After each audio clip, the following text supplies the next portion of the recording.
Buenas tardes, bienvenidos a todos a un nuevo espacio de PPI en Foco.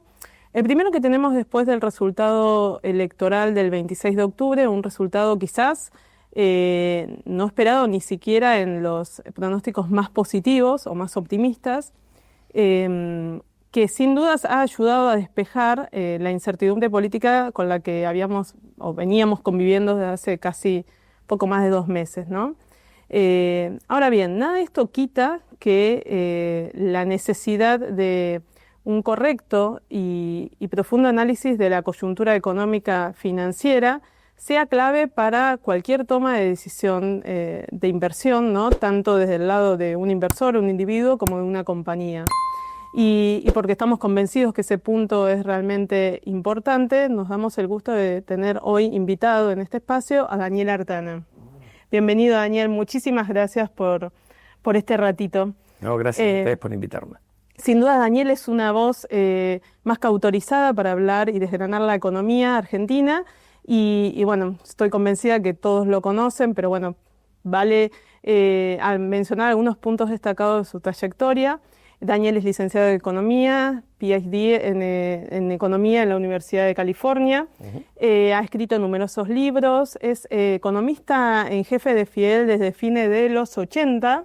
Es profesor del DITELA, de UCEMA y de la Universidad de La Plata. Ha trabajado en organismos internacionales como el Banco Mundial, el BID, el Programa de las Naciones Unidas para el Desarrollo. Tiene una trayectoria y ha sido premiado y reconocido, digamos, por su trabajo de investigación sobre la sostenibilidad de la deuda, la política tributaria, sobre la eficiencia del gasto público. Así que bueno, por todo lo mencionado y mucho más, muchas gracias nuevamente por compartir este ratito. Pero no me vinieron a escuchar a mí, así que si te parece comencemos un poco por lo que hablábamos recién, ¿no? Claramente la incertidumbre política en la que veníamos conviviendo un poco se despejó, ¿no? Después del resultado de hace un poco más de una semana. E incluso también han sido positivas algunas señales, o se ven como positivas algunas señales de cierta posición más conciliadora, de mayor consenso, digamos, que ha mostrado el gobierno también en los últimos días, la reunión con los gobernadores, quizás hasta el anuncio ayer de Santilli como ministro del Interior. Y acá lo que te quería preguntar es puntualmente si vos crees que eso le va a dar la fuerza necesaria para llevar las reformas estructurales que aún están pendientes, ¿no? Sí, yo creo que el resultado de la elección, que sorprendió por lo favorable que fue para el gobierno después de lo que había pasado en septiembre en la provincia de Buenos Aires, le da una musculatura en las cámaras, en ambas cámaras del Congreso, mayor de la que se esperaba, ¿no?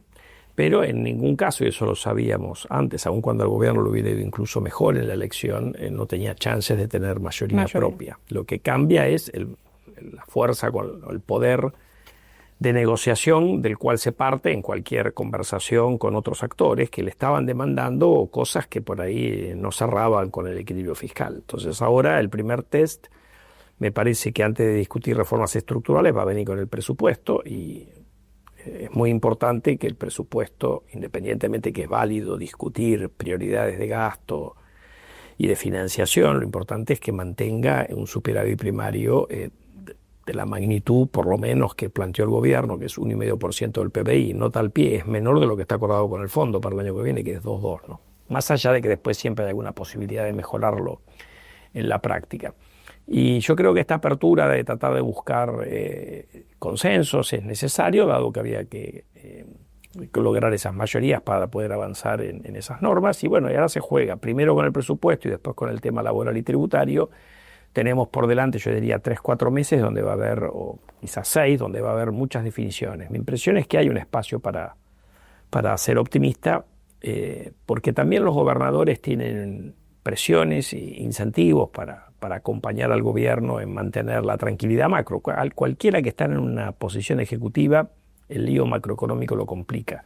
Entonces, más allá de que en la previa una elección cada cual atiende su juego, por ponerlo de alguna manera, pasada la elección y ahora con la discusión política recién va a empezar en algún momento el segundo trimestre del 27, se abre un momento en el cual los gobernadores y el gobierno nacional y el presidente tienen un incentivo a mantener la estabilidad macro, a que la economía le vaya bien. Así que me parece que eso lo lleva naturalmente a negociar y después, bueno, estará la habilidad de cada uno de mover un poco la cosa para su lado, pero para mí va a haber presupuesto 26 y se va a avanzar en las leyes tributarias y laboral. Puntualmente ahí te voy a llevar un poco primero a la reforma laboral. Se han trascendido algunos puntos que no son oficiales para nada, ¿no? De lo que podía contemplar. Pero desde tu visión o tu análisis, ¿qué es lo que tiene que incorporar la reforma laboral que no debería faltar, no? Bueno, yo creo que primero el gobierno tiene la posibilidad de ser bastante más ambicioso de lo que parecía en la previa, porque tiene más caudal político, ¿no? En la reforma laboral hay varias cuestiones que mirar y el gobierno estaba planteando algunas, ¿no? Y algunas las planteó en la ley de bases y después fueron en los decretos, en el DNU 70 creo que fue, ¿no? Y lo terminó bloqueando la justicia.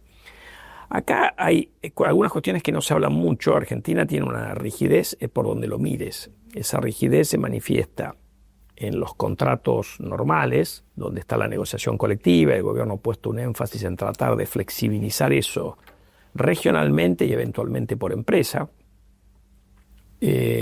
Pero también se manifiestan los contratos temporarios y a tiempo parcial, que hoy en el mundo que viene hoy, sobre todo para los jóvenes, son particularmente importantes. Argentina es cara en materia de contratos a tiempo parcial, por ejemplo.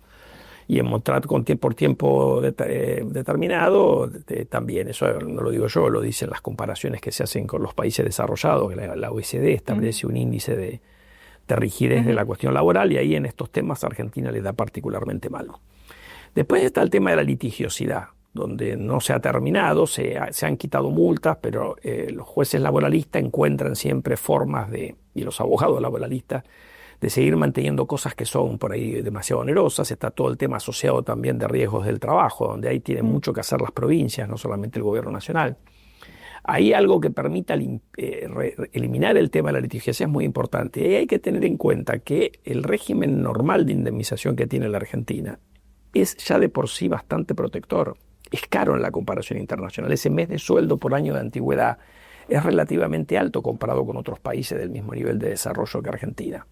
Entonces yo entiendo que uno tiene que proteger al trabajador, pero sepamos que eso ya lo protege bastante bien y por lo tanto lo que hay que asegurar es que mantenga el poder adquisitivo. Y ahí lo que ha quedado, como la discusión siempre ha sido entre interés compuesto e interés simple, bueno, si uno indexara, por definición es interés compuesto, que capitaliza. Entonces la pregunta es si arriba de eso hay que ponerle intereses o poner un interés muy chiquito. La justicia está poniendo 6% anual, que para sumas indexadas a mí me parece relativamente alto. Y después está temas que tienen que ver, la propuesta del gobierno de esto, de extender a todas partes la construcción, que un poco ha sorprendido a algunos funcionarios porque no se ha adoptado. Bueno, no se ha adoptado porque es caro. Y es caro porque vos terminás pagándole como si fuera el equivalente a una indemnización a todos los trabajadores, los despidas o no. En el otro le pagas nada más que a los que despedís y tenés el riesgo de que la justicia laboral te encarezca artificialmente la cosa. Pero extender, porque la construcción tiene una variabilidad en el empleo que es muy particular, que no se extiende a otros sectores. Entonces era natural que eso no progresara y me parece que hay que ir a una discusión un poquito más profunda. Después está todo el tema de los costos impositivos y no impositivos. Los impositivos tienen la restricción fiscal, más allá de lo que se puede hacer, y en los no impositivos hay que avanzar. Y ahí el gobierno en su momento había planteado algo y después, bueno, por diversas cuestiones no pudo progresar, que es la cantidad de kioscos que tienen los sindicalistas asociados al pago, que son no el aporte que se hace forzoso para todos los trabajadores, afiliados o no, y un montón de otras cosas adicionales que dependen de cada negociación. No, justamente esa era una pregunta. ¿Cuál sería la posición de los sindicatos? En realidad, posición, entiendo cuál va a ser la posición. Si le tocas el bolsillo se van a oponer, pero el gobierno... Y en alguna medida puede ser que la cosa vaya por ahí, porque curiosamente, después de la elección apareció un estudio del Ministerio de Regulación poniéndole un valor a esto, que son varios cientos millones de dólares por año, que van por arriba de lo que es normal en otros países. Y los sindicalistas a la defensiva ya han medio anunciado que se van a oponer a todo, pero la pregunta es, ¿de qué lado jugaron políticamente los sindicalistas? Del otro lado del mostrador, así que tenés una oportunidad. O sea, no jugaron con el gobierno, jugaron con los otros. Sí. Perdieron, bueno, en alguna medida sí. Por ahí lo está el ponen en una espacio. posición más de poder, Bueno, digamos, algo entonces yo digo que en esto los sindicalistas, como han hecho en los últimos 50 años, tratan de no cambiar nada. Por eso todavía tenemos convenio colectivo del año 75, por el tema de la ultraactividad. Entonces, si te vas a guiar por lo que vas a acordar con los sindicalistas, la reforma laboral va a ser muy tibia. Entonces, necesariamente, en algún momento, unos callos tendrás que pisar. Después eso no quiere decir que no tiene que haber sindicatos, que no tiene que haber indemnizaciones, ¿viste? Pero me pareció que estábamos discutiendo cosas que son menos trascendentes porque el gobierno por ahí se veía que va a estar en una posición de debilidad.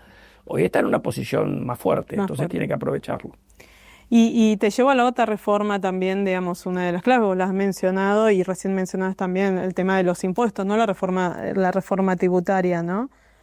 Brevemente, digamos, ¿dónde estamos hoy y dónde deberíamos estar como país, ¿no? Para tener un... Bueno, yo diría ahí que tenemos un sistema tributario que cobra, Argentina tiene una presión tributaria de las más altas de la región, no es de las más altas del mundo, pero es de las más altas de la región, y en parte eso lo logra recaudando entre 7 y 8 puntos del PBI de impuestos que el resto del mundo no cobra o cobra mucho menos, que son los impuestos peores, digamos. Los distorsivos. Los peores, pues todos distorsionan, pero estos son los peores, los más malos, digamos.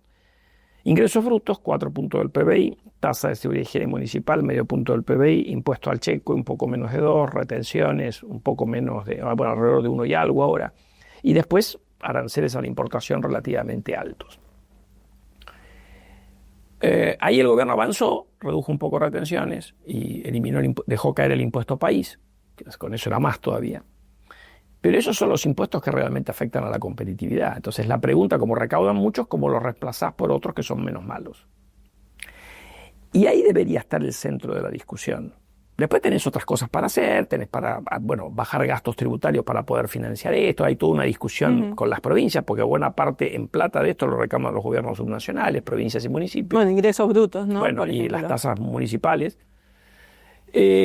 Donde uno no tiene que perderse es en las discusiones que no son relevantes. Por ejemplo, este tema de los 150 impuestos. Primero, no son 150 impuestos, son 150 tributos. La mayoría de esos son municipales y la mayoría de esos son tasas por el uso de un servicio. Por ejemplo, en la lista de 150 impuestos está el derecho de cementerio. En todas partes, en cementerios públicos te cobran un derecho de cementerio.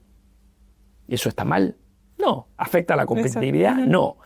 Entonces la pregunta no son los 150 impuestos, porque yo el otro día escribía en una nota en el diario, si vos los 150 impuestos en la Argentina, o tributos, los cambiaras por un único gran impuesto que es ingresos brutos, el sistema tributario sería bastante peor que el que tenemos hoy. Eso no quiere decir que no se puede simplificar, pero si el centro de la reforma tributaria es bajar de 150 a 130, o estamos perdiendo o sea, me parece que no estamos yendo por donde hay que ir. El foco tiene que estar en lo que genera problemas.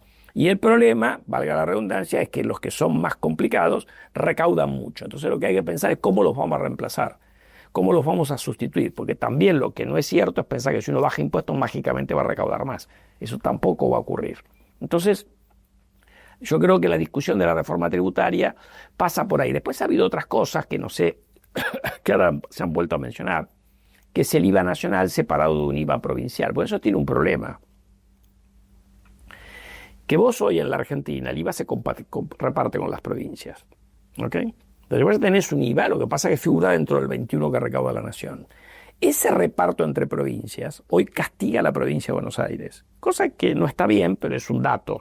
Hace muchos años que eso es así. De toda la vida, te diría yo, de que tenemos régimen de coparticipación. Ahora, si vos le decís a las provincias, ¿sabes qué? Esta parte no la cobro más, cóbrenla ustedes, el gran ganador es la provincia de Buenos Aires, que hoy está gobernada por Kicillof. Entonces yo digo, ¿le querés dar plata, pero toneladas de plata a la provincia? Más allá de que corresponde, yo digo desde el punto de vista político, me resulta raro que lo estén planteando ahora. Ahora, si vos me decís, no, lo que vamos a discutir es cambiar ingresos brutos por un IVA provincial, que eso fue en alguna medida lo que hizo Brasil con su impuesto subnacional, que era muy parecido a ingresos brutos, aparece otro problema, que vos tenés ganadores y perdedores. Y hay provincias que ganan mucho y otras que pierden mucho. ¿Cómo lo resolvió Brasil con el Estado Nacional compensando a los perdedores para que no tenés plata? ¿Y cómo lo arregló Brasil para no generarle problema a sus gobernadores? Con una reforma que se hace muy gradualmente en el tiempo. Y acá tenés otras urgencias. Entonces, bueno, no sé, yo todavía no podemos hablar mucho porque tampoco se conocen los detalles. Y mi impresión es que el gobierno capaz que cambia, porque también es bastante obvio que hoy tiene más poder político que antes, puede ser más ambicioso o más en línea con lo que cree el gobierno que hay que hacer, que por ahí no es lo que pienso yo, que puedo estar equivocado, ¿no?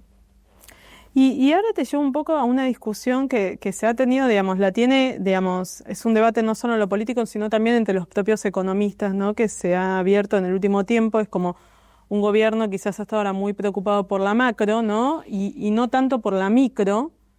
Eh, y, y acá la pregunta puntualmente para vos es, ¿cuál crees verdaderamente cuál es el rol que tiene que tener el gobierno en la micro? Si lo tiene que tener, ¿no? Bueno, el presidente ha dicho, y yo tiendo a coincidir con él, que es atender la situación de las familias, para poner un ejemplo de la micro. Después podemos ir a las empresas, Sí. que viene el gobierno y te regala un plano, que viene el gobierno y te da un aumento de jubilatorio de lo que fuera, después te come la inflación. Bueno, eso es pan para hoy, hambre para mañana. Eso fue lo que estaba acostumbrado el populismo en la Argentina, y todos sabemos que eso termina mal, como de hecho terminó mal, y la gente sufriendo más que todos. Ahora, el gobierno tiene cosas para hacer, porque vos, en un proceso donde le estás planteando a la economía una reconversión a tiempos rápidos, de pasar del capitalismo prebendario a un capitalismo de mercado, en una economía más abierta, que yo coincido, una economía que mire la exportación en lugar de mirar cazar en el zoológico del mercado interno, bueno, puede haber empresas y trabajadores que no puedan reconvertirse para eso. Entonces vos tenés tarea que no es fácil de hacer, porque la experiencia internacional marca que es bastante complejo, pero vos por ahí tenés una tarea de cómo compensás a los perdedores de alguna manera. Y eso naturalmente lo tiene que hacer el gobierno, si es que lo quiere hacer.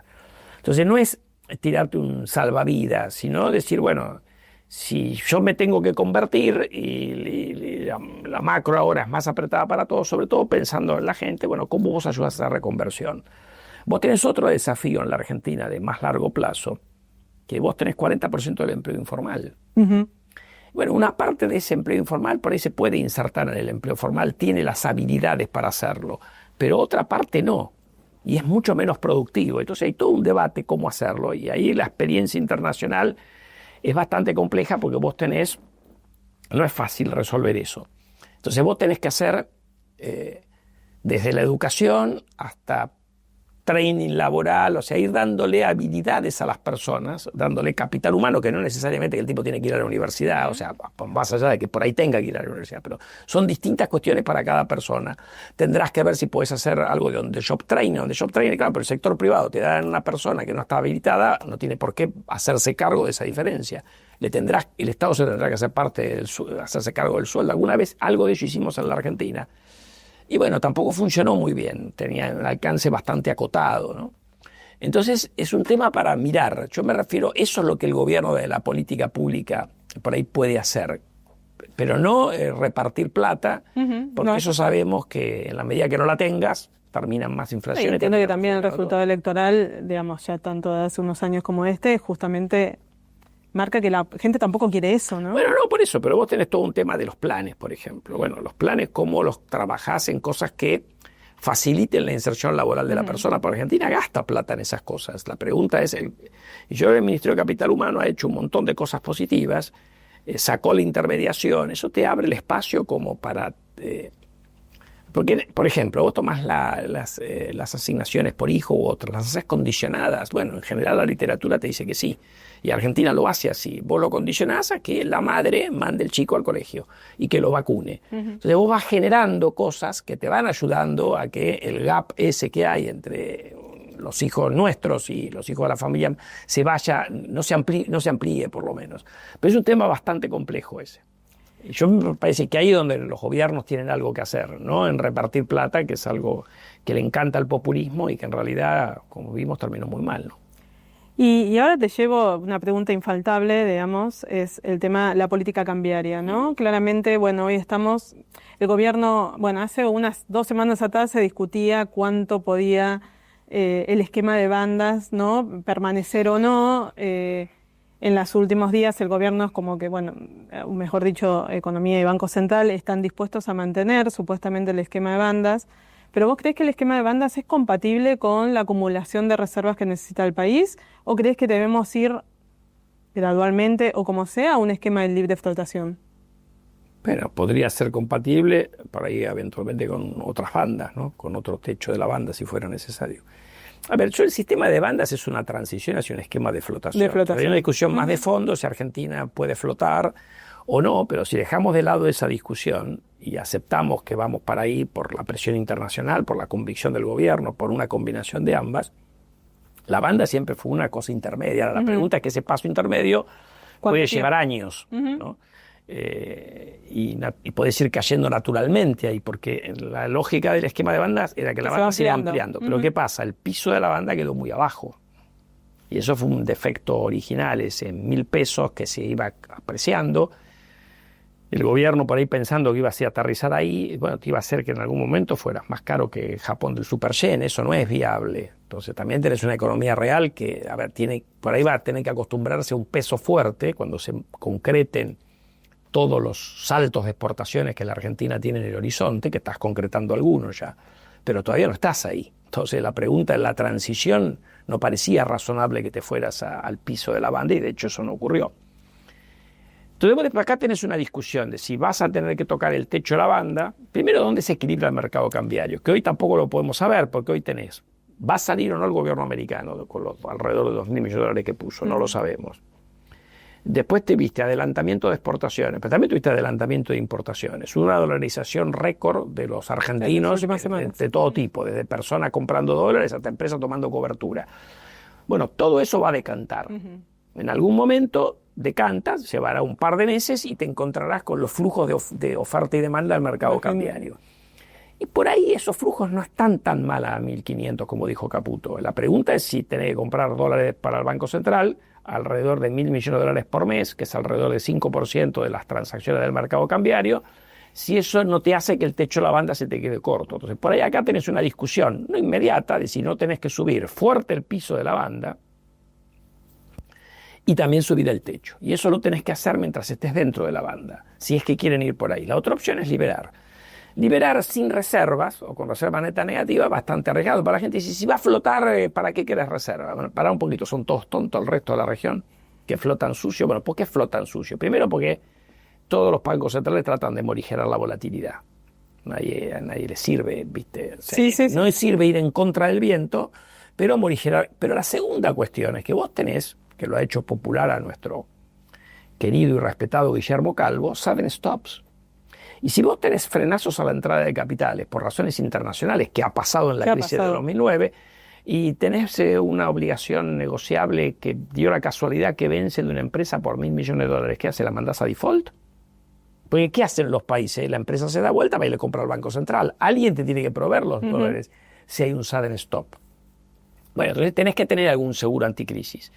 Por eso es lógico que el Banco Central tenga reservas netas positivas. Ahora, vos podés imaginar, o yo por ahí imagino, que uno puede reemplazar hasta que vas armando, porque como partís de -10, -11, te va a llevar tiempo llegar a reservas significativas. Bueno, para eso tenés el swap con los americanos. El swap te puede ser como un sustituto hasta que vas acumulando las reservas. Ahora, en algún momento las tenés que acumular. Te va a llevar tiempo, ¿no? Porque si lo que estaba previsto en el acuerdo con el fondo era más o menos $1.000 millones por mes.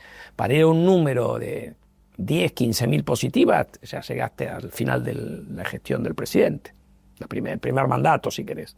O sea, te va a llevar, o sea, el swap te sirve como una alternativa si querés ir a un esquema de flotación libre, digamos, o de flotación administrada, pero sin bandas. Perfecto, y ahí te llevo para la contracara, o está relacionada también obviamente, que es la política monetaria. En la última semana hemos tenido algunas señales de relajación monetaria, ¿no? De cierta baja en la tasa de interés, digamos, creo que esto último por ahí se está dispuesta a tener, no más inflación, pero sino a que la inflación no siga bajando en pos de tener algo más de actividad, ¿no? ¿Crees que esto pueda seguir, que se pueda, digamos, profundizar y acelerar el ritmo de relajación? Es indispensable que siga.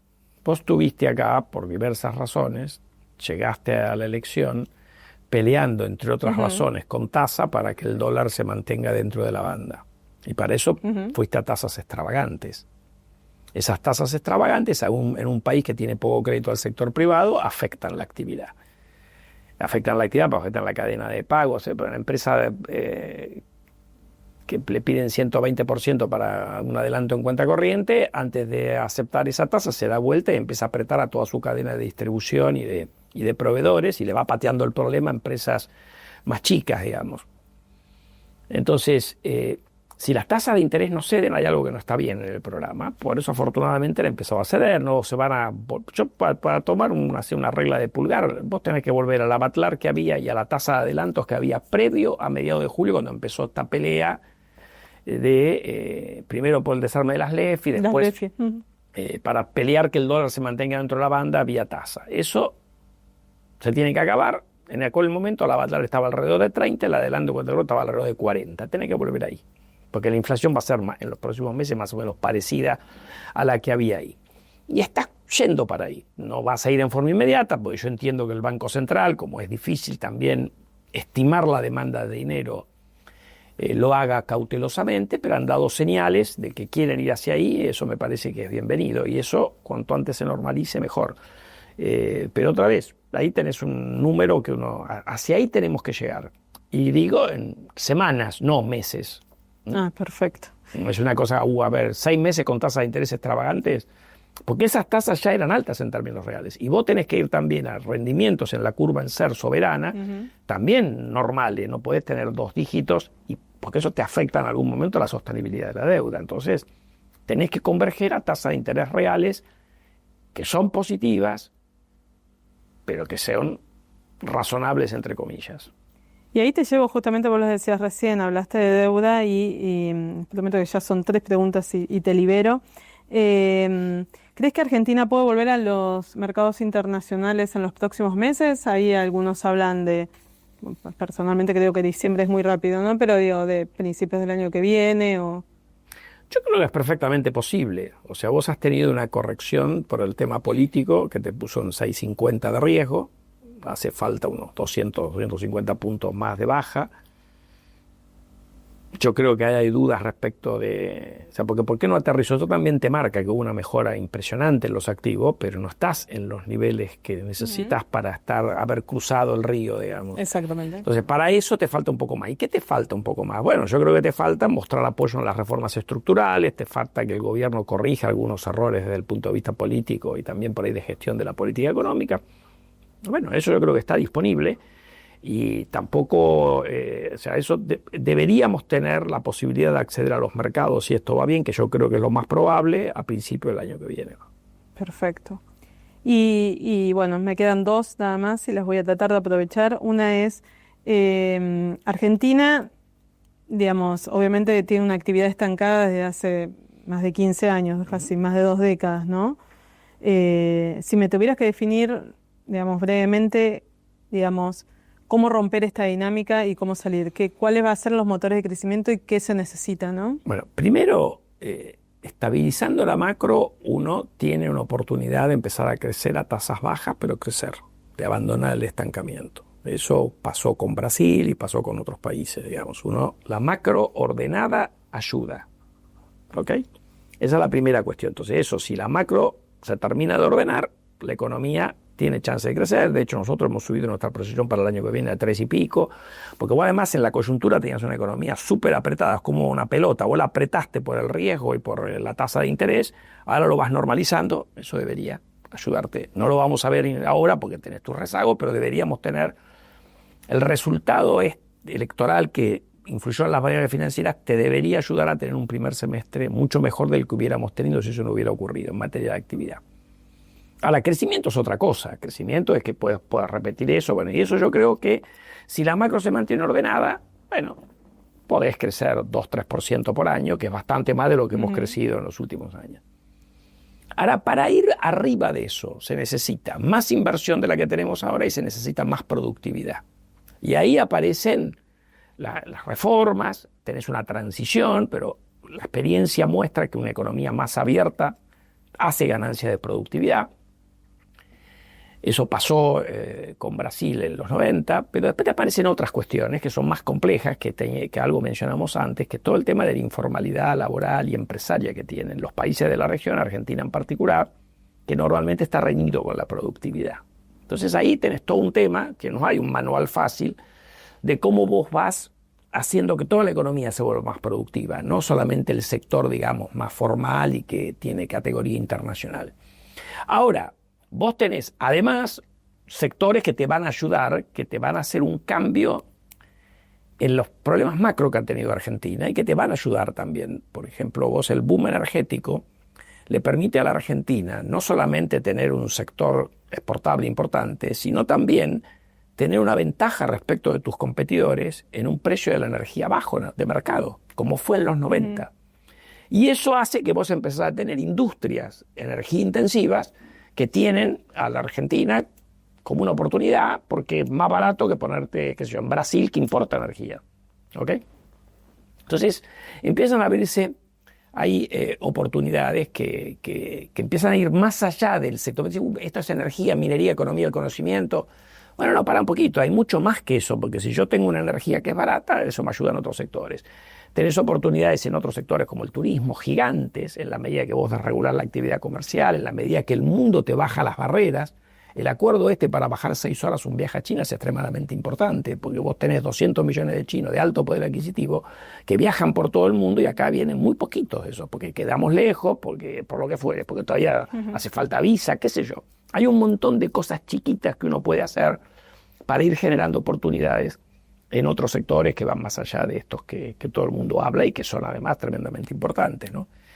Y después, bueno, esta discusión de la productividad es un tema central. El sector privado naturalmente busca invertir y hacer productividad, con la macro más ordenada algo de eso va a ser, pero después te quedan estos bolsones de ineficiencia que no son fáciles de tratar y que requieren, bueno, políticas que también mirar un poco qué han hecho otros países, aprender de los errores de los otros. Hay un trabajo reciente sobre Brasil que marca este problema de la improductividad del sector informal y cómo qué políticas públicas necesitas. Son todas las que los políticos nuestros no mencionan, porque te dicen, diste crédito subsidiado, no te funciona, rebajas impositivas, no te funciona. Lo que tenés que buscar son otras cosas para tratar de formalizar la economía. Pero bueno, es un debate bastante complejo. Igual ya con la macro uno pasa del estancamiento o ir para abajo per cápita a tener una posibilidad de ir para arriba. Ahora, 5% por año, como a veces plantean desde el gobierno, requiere un poco más que la macro. Y más tiempo también.